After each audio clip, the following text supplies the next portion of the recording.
আহির আর নুহার ব্যাপারে কি ভেবেছিস রফ? আফিয়া বেগমের প্রশ্নে রফমির কিছুক্ষণ চুপ রইলেন। চোখের পাতার নিচে যেন চাপা কোনো অনুভূতি লুকানোর ব্যর্থ চেষ্টা। এক দীর্ঘ নিঃশ্বাস ফেলে তিনি মুখ খুললেন। দেখুন আম্মা, আমি উপরে উপরে যতই কঠোর হওয়ার ভান করি, আহিরের ফিরে আসায় আমি যে কতটা খুশি তা আমিই জানি। ও আমার একমাত্র ছেলে। আমি চাই আপাতত এসব নিয়ে বেশি কথা না বলি, বরং পুরো বিষয়টাকে একটু সময় দেওয়াই ভালো।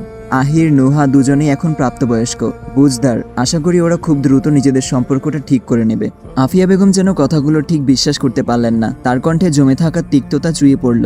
কিন্তু নুহা আর আহির, তারা কি এই সম্পর্ক নিয়ে আর এগোতে চাইবে? নুহাকে তো জানিস, মনে হয় আমার মৃত্যুর অপেক্ষায় আছে। কখন আমি মরবো আর কখন এই বাড়ি ছেড়ে চলে যাবে সে দিন গুনছে যেন। ও বাড়ির সবাইকে ঘৃণা করে, এটা তো সবাই জানিস। নুহা এসব মানবে না। রফের মুখে কিছুটা বিরক্তি ভর করল, তবে সেটি সামলে তিনি শান্ত গলায় বললেন, আম্মা, এভাবে বললে তো হবে না। বিয়ে যখন হয়ে গেছে, মেনে না নেওয়া কতটা যুক্তিসম্পন্ন। তাছাড়া আপনি ভালো করেই জানেন আব্বার ইচ্ছাও তো এটাই ছিল। আর আমাদের বংশে এসব ছাড়াছাড়ি হয় না, সেটা কি আপনি ভুলে গেছেন আম্মা? এখন আপাতত কয়েকদিন কাটতে দিন, তারপর এসব নিয়ে ভাববো। তারপর হাতঘড়ির দিকে একবার তাকিয়ে রফ দাঁড়ালেন। আম্মা, আমি এখন আসলাম, অফিসে দেরি হয়ে যাচ্ছে। এরপর তিনি দ্রুত ঘর থেকে বেরিয়ে গেল। আহির আর সালমান একটি পুরনো দোতলা বাড়ির সামনে এসে দাঁড়ালো। বাড়ির দরজার দিকে তাকিয়ে আহির সালমানকে বলল, ভিতরে চল। কথাটি বলেই দ্রুত পায়ে বাড়ির ভেতরে ঢুকে গেল। ভেতরে ঢুকেই কাঙ্ক্ষিত মুখটি দেখতে পেয়ে আহিরের মুখে স্বাভাবিকভাবেই হাসি ফুটে উঠল। বারান্দায় বসে থাকা ইমরান তাকে দেখতে পেয়ে চমকে উঠল। আহির, তুই তুই কবে এলি? বলেই ইমরান দ্রুত এগিয়ে আসলো। আহির ইমরানকে জড়িয়ে ধরে বলল, কাল এসেছি, তুই কেমন আছিস? সালমান হাসি মুখে বলল, এই তোর সেই ছোটবেলার বন্ধু, তোর বেস্ট ফ্রেন্ড ইমরান? এই কথার রেশ কাটতে না কাটতেই বাড়ির ভেতর থেকে একটি নারী কণ্ঠ শোনা গেল। কারা এসেছে? আহির আর সালমান দুজনেই ঘুরে তাকিয়ে দেখল, এক মেয়ে কোলে একটি বাচ্চা নিয়ে বাইরে এসে দাঁড়িয়েছে। মেয়েটিকে দেখে আহির এক মুহূর্ত স্তম্ভিত হয়ে গেল। শিফা? সালমান হতবাক হয়ে চোখ বড় বড় করে বলল, এবার তুই আবার বলিস না এটা তোর এক্স গার্লফ্রেন্ড। আহির একটু মুচকি হেসে বলল, তুই ঠিক ধরেছিস। ইমরান কিছুক্ষণ চুপচাপ থাকলো, যেন মনোযোগী হয়ে কোথাও হারিয়ে গেছে। তারপর ধীরে ধীরে মুখ খুলে বলল, আসলে তোর হঠাৎ বিয়ের খবর, তারপর তোর বাড়ি থেকে পালানোর কথা, এসব শুনে শিফা খুব ভেঙে পড়েছিল। কয়েকদিন তো একটানা অনেক কেঁদেছে। তখন আমাদের মধ্যে তোকে নিয়ে অনেক কথা হতো। ধীরে ধীরে আমাদের মধ্যে একটা বন্ধুত্ব গড়ে উঠল। তারপর ইমরানের কণ্ঠে মৃদু একটা হাসি ফুটে উঠল। বন্ধুত্বটা কখন যে ভালোবাসায় রূপ নিল বুঝতেই পারিনি। 2 বছর আমরা সম্পর্কটা ধরে রাখলাম। একসময় মনে হলো আর অপেক্ষা কেন, আমরা বিয়ে করে ফেললাম। আর দেখ, এখন আমাদের মেয়েটা 6 মাসের, নাম রেখেছি মায়া। আমি ভালো করেই জানি তুই শিফাকে নিয়ে তেমন সিরিয়াস কখনোই ছিলিস না, তবে তাও তুই কি আমার উপর রাগ করলি? আহির হালকা মুচকি হেসে বলল, পাগল, তুই ভালো করেই জানিস শিফা আমার কাছে শুধুই ভালো বন্ধু ছাড়া আর কিচ্ছু ছিল না। এখন একটি অ্যাড চলবে, আপনারা চাইলে স্কিপ করতে পারেন। ওয়ানিক্স হচ্ছে সবচেয়ে বিশ্বস্ত বুকমেকার, যা পিএসজি এবং সিরিয়া অ্যাপের অফিসিয়াল পার্টনার। খুব শীঘ্রই ইন্ডিয়ান প্রিমিয়ার লিগ শুরু হতে চলেছে এবং এটি সবচেয়ে বড় সুযোগ আপনার প্রিয় দলকে সমর্থন করার। এই অ্যাপে আপনি cricket, football, tennis live match দেখতে এবং তাদের স্কোর ভবিষ্যৎবাণী করে সহজে অর্থ উপার্জন করতে পারবেন। সেই সাথে বিএমডব্লিউ গাড়ি, আইফোন, ল্যাপটপ এবং আরো অনেক নগদ পুরস্কার জেতারও সুযোগ রয়েছে। এই অ্যাপটিতে আপনি crash, crystal, under and over 21 ইত্যাদি গেম খেলে সহজেই আয় করতে পারবেন। আপনি বিকাশ, নগদ, ব্যাংক, ক্রিপ্টো, পেপাল এবং অন্যান্য সহজ পদ্ধতির মাধ্যমে সহজেই আপনার জেতা টাকা তুলতে পারবেন। এখানে আপনি 24 ঘন্টা 7 দিন গ্রাহক সহায়তা পাবেন। তাই এখনই পিন কমেন্টের লিঙ্ক ব্যবহার করে রেজিস্ট্রেশন করুন অথবা গুগলে ওয়ানিক্স সার্চ করে রেজিস্ট্রেশন করুন। আর হ্যাঁ, রেজিস্ট্রেশনের সময় আমার প্রোমো কোড ওয়ানমারুফ ব্যবহার করে প্রথমবার ডিপোজিটে 20,000 টাকা পর্যন্ত জেতার সুযোগ পান। সে তো আমাকে প্রপোজ করার পর ওর মন রাখতে হ্যাঁ বলেছিলাম, আর এসব তোর থেকে ভালো কে জানে। আমি অনেক খুশি হয়েছি যে শিফা তোর সাথে আছে আর ভালো আছে। আহির মায়াকে কোলে নিয়ে বলল, মায়া কিন্তু খুব কিউট, বড় হয়ে মায়ের মতো সুন্দরী হবে। বাহিরে এসে গাড়িতে উঠতেই আচমকাই সালমান ঠোঁটে কৌতুক মাখা হাসি নিয়ে বলল, দেখ আহির, তোর এক্স গার্লফ্রেন্ড এখন মা হয়ে গেছে। ভাবতে পারছিস, তোকে এমন একটা বিশাল সারপ্রাইজ দিল আর তুই কিনা বউ ছেড়ে পালিয়ে বেড়াচ্ছিলি। সালমান অট্ট হাসিতে ফেটে পড়ল, তাও আবার নুহার মতো একটা বিউটিকে ছেড়ে। তোর জায়গায় আমি হলে এমন একটা বউ ছেড়ে কখনই পালাতাম না। বলেই আবার হাসতে লাগলো। আহির চুপচাপ গাড়ির দরজাটা খুলে সালমানের দিকে তাকিয়ে গম্ভীর কণ্ঠে বলল, নিচে নাম। সালমান একটু অবাক হয়ে গাড়ি থেকে নামলো। নামতেই আহির দরজা বন্ধ করে গাড়ি স্টার্ট দিল।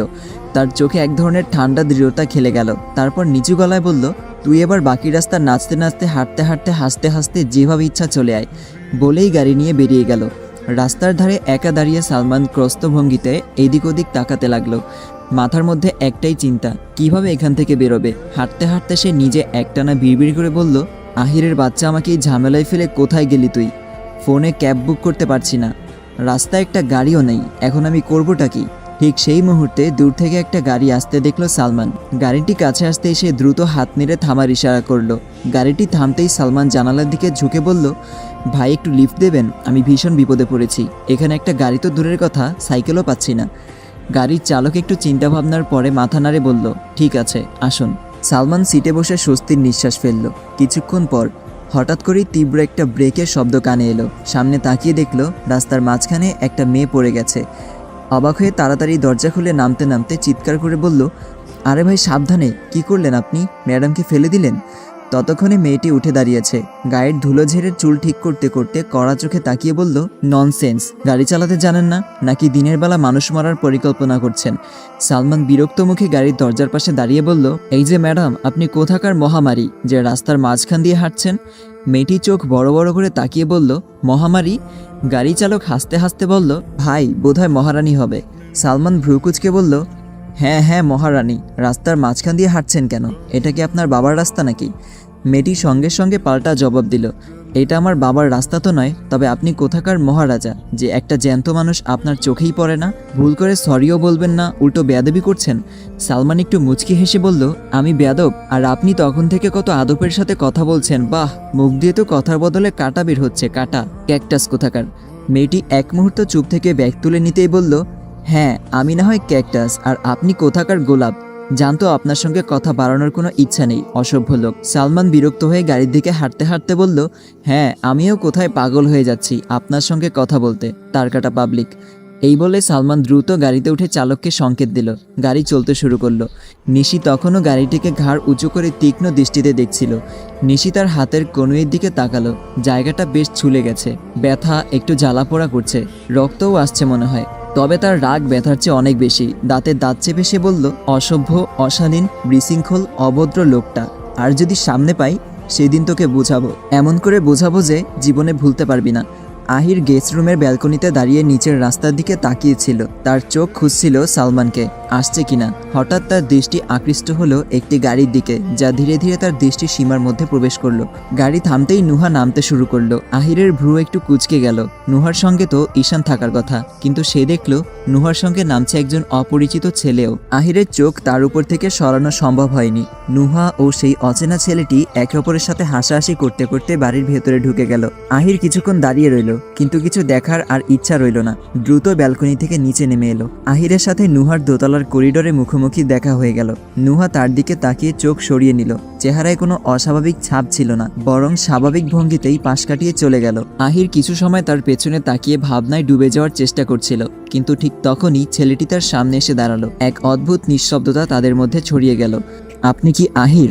ছেলেটির প্রশ্নটি চিরন্তন ছিল, অথচ কিছু একটা ছিল যা আহিরকে তাড়িত করছিল। আহির খানিকটা সময় তাকিয়ে থেকে বলল, হ্যাঁ। ছেলেটি হাসলো, মুখে মিষ্টি একটা হাসি। ঈশানের কাছ থেকে শুনেছি আপনি ফিরে এসেছেন। হ্যালো, আমি সাহির, নুহার ফ্রেন্ড। আহির হাত বাড়িয়ে দিল একটু কৌতূহলী চোখে। আহির ইবরান মীর ফ্রেন্ড? সাহির তার দিকে এক মুহূর্ত চুপচাপ তাকিয়ে রইল। তার চোখে অদ্ভুত এক মৃদু হাসি ফুটে উঠল। ঠিক তখনই পেছন থেকে ভেসে এলো নুহার কণ্ঠস্বর, সাহির। সাহির মাথা ঘুরিয়ে উত্তর দিল, আসছি। তারপর আবার আহিরের দিকে ফিরে হেসে বলল, বেস্ট ফ্রেন্ড। হঠাৎ নিচ থেকে এক পরিচিত গলার ডাক ভেসে এলো, নুহা আপু, কোথায় তুমি? নুহা আপু? ডাক শুনে নুহা দ্রুত ছুটে ঘর থেকে বেরিয়ে সিঁড়ি বেয়ে নিচে নেমে এলো। সিঁড়ির শেষ প্রান্তে এসে দেখলো নিশি এক হাতে চোট পেয়ে ব্যথায় কাতরাচ্ছে, অন্য হাতে নিজের ক্ষতস্থান চেপে ধরে রয়েছে, হাত থেকে রক্ত ঝরছে। নুহার চোখে উদ্বেগ ছড়িয়ে পড়ল। দ্রুত নিশির কাছে গিয়ে শান্ত কণ্ঠের প্রশ্ন করলো, কি হয়েছে? চোট পেলে কিভাবে? এসব কিভাবে হলো? ঠিক তখনই Arifa Begum first aid box নিয়ে হাজির হলেন। নুহা দ্রুত বক্সটা তার হাত থেকে নিয়ে নিশিকে কোমল হাতে সোফায় বসিয়ে ব্যান্ডেজ আর ওষুধ দিয়ে তার ক্ষতস্থানটাকে যত্ন সহকারে চিকিৎসা করতে শুরু করলো। আহিরও নিচে নেমে এলো। নিশি হতাশ গলায় বলল, আপু, আমি রাস্তা দিয়ে আসছিলাম, হঠাৎ করে একটা গাড়ি এসে একদম কাছে ব্রেক করলো, আর একটু হলেই মেরে ফেলতো। আর ভাবতো ওই গাড়িতে থাকা লোকটা অসভ্য, ননসেন্স, ভুল করেও সরিও বললো না। এমন সময় দরজায় শব্দ করে সালমান ভেতরে ঢুকলো। চোখে পড়তেই ড্রয়িং রুমে নিশিকে দেখে সে এক মুহূর্তে থমকে দাঁড়ালো। নিশিও একইভাবে বিস্মিত হয়ে সালমানের দিকে তাকালো। সালমান অবাক হয়ে বলল, আপনি? নিশি একইভাবে শকড হয়ে উত্তর দিল, তুই? নিশি রাগে গজগজ করতে করতে বলল, আপনি আমার বাড়িতে কি করছেন? আমার পিছু পিছু এসেছেন? সালমান কটাক্ষপূর্ণ হাসি দিয়ে উত্তর দিল, আমাকে কি আপনার রণবীর খান মনে হয়? আর আপনি কি নিজেকে দীপিকাও ভাবছেন যে আমি আপনার আঁচল ধরে পিছু পিছু ঘুরে বেড়াবো? নিশি ভ্রুকুচকে অবাক হয়ে বলল, রণবীর খান? আহির কথাটি তুলে বলল, শাহরুখ খান। আর যাই হোক, তুই এত দেরি করলি কেন? সালমান তার মনোভাবটা যেন আরো অবলীলায় প্রকাশ করে বলল, আরে ওই রাস্তা ভুলে অন্য রাস্তায় চলে গিয়েছিলাম। তুই বন্ধু হয়ে এমন একটা নিষ্ঠুরতম কাজ কিভাবে করতে পারলি আহি? আমাকে ফাঁকা রাস্তায় একা ছেড়ে দিলি। যদি আমার কিছু হয়ে যেত তার দায় কে নিত? তারপর নিশির দিকে ফিরেও নম্র গলায় বলল, আপনি আমাদের জন্য চোট পেয়েছেন, তার জন্য দুঃখিত। তবে একটা কথা বলি, গাড়ি কিন্তু আমি চালাচ্ছিলাম না। নিশি ঠোঁট উল্টে বলল, কিন্তু মুখ, সেটা তো আপনিই চালাচ্ছিলেন। আহির পরিস্থিতি একটু শান্ত করতে চাইল, ঠান্ডা গলায় বলল, আচ্ছা, ওর হয়ে আমি ক্ষমা চাচ্ছি। নাম কি তোমার? নিশি এক পলক চোখ মেলে বলল, নওরিন রাফা নিশি। ঠিক তখনই সিঁড়ি বেয়ে নিচে নেমে এলো সাহির। নিশিকে দেখে সে উদ্বিগ্ন হয়ে বলল, আরে নিশি, কেমন আছো? এটা কি হলো? চোট পেলে কিভাবে? নিশি যেন আরো উত্তেজিত হয়ে বলতে শুরু করলো, আর বলো না ভাইয়া, হঠাৎ করে একটা বাদরের সামনে গিয়ে পড়েছিলাম। তারপর তখনই নুহা হঠাৎ করে নিশির কথা থামিয়ে দিয়ে মৃদু কণ্ঠে বলল, বাদ দে সেসব। সাহির, তোর কাজ হয়ে গেছে তো? সাহির হালকা হাসি দিয়ে বলল, হ্যাঁ, এখন আসি। নিশি এক প্রকার ক্ষুব্ধ স্বরে বলল, আপু, তুমি আমাকে বলনি কেন এই লোকটা ফিরে এসেছে? তুমি কোনো ঝামেলা করনি তো? কেউ কিছু বলেনি তো তোমাকে? আর আহির ভাই, উনি কিছু বলেনি তো? আমাকে অনন্যা বলল, আর শুনেই আমি চলে এসেছি। নুহা শান্ত গলায় বলল, শান্ত হ নিশি, আমি কেন ঝামেলা করব? আমাকে কে কি বলবে? কেউ কিছু বলেনি। আর তোকে পাকনামি করতে কে বলেছে? নিশি এক লাফে নুহাকে জড়িয়ে ধরে বলল, আপু, এখন কি করবে? যদি সবাই সম্পর্কটা নিয়ে কথা বলে, তোমাকে যদি মেনে নিতে বলে, তোমার কি কষ্ট হচ্ছে আপু?